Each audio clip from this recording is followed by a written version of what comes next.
আসসালামু আলাইকুম ফ্রেন্ড, আপনারা সবাই কেমন আছে? আমি তো ভালো আছি। আর আজকে চৈত্র মাসের শেষ তারিখ, কালকে তো নববর্ষা।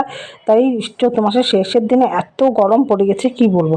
তাই ভাবলাম এত গরমের থেকে বাঁচার জন্য পান্তা ভাতই সব থেকে বেস্ট। আর পান্তা ভাত নিয়ে চলে এসেছি।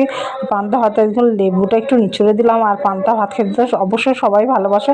আর সঙ্গে দেখুন, এটা হচ্ছে ছোলা কলাই ভর্তা, আর তারপরটা হচ্ছে বাদাম ভর্তা, আর চানাচুর এনেছিলাম। এই তিনটে নিয়ে আমরা পান্তা ভাত খেতে বসে পড়েছিলাম। আর আজকে পান্তা ভাতটা খুবই ভালো লাগছিলো। আসলে লেবু দিলে না পান্তা ভাতের একটা টেস্টটাই আলাদা হয়ে যায়। এ টকটক লাগে তো খেতে খুব ভালো লাগে। আর পান্তা ভাতের এই পানিটা আমাকে খুব ভালো লাগে।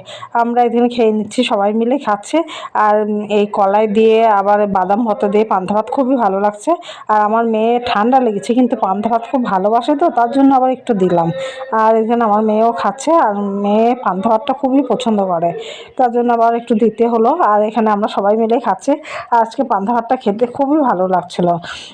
আর এখানে আমি পানিটা এবার খাচ্ছি। পানিটা আমাকে খুব ভালো লাগে, টকটক লাগে তো খুবই সুন্দর লাগে। আর পানিটা খেলে ভিতরটা ঠান্ডা থাকে, সেলাইনে কাজ করে, তাই তো শুনি।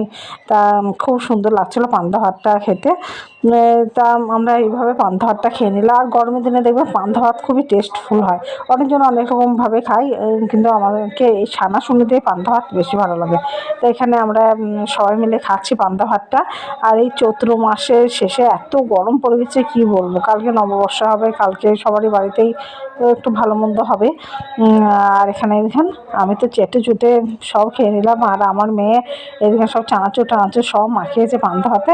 আর আমার ভিডিওটা এতটা, আবার একটা নতুন ভিডিও নিয়ে চলে আসবো। বাই।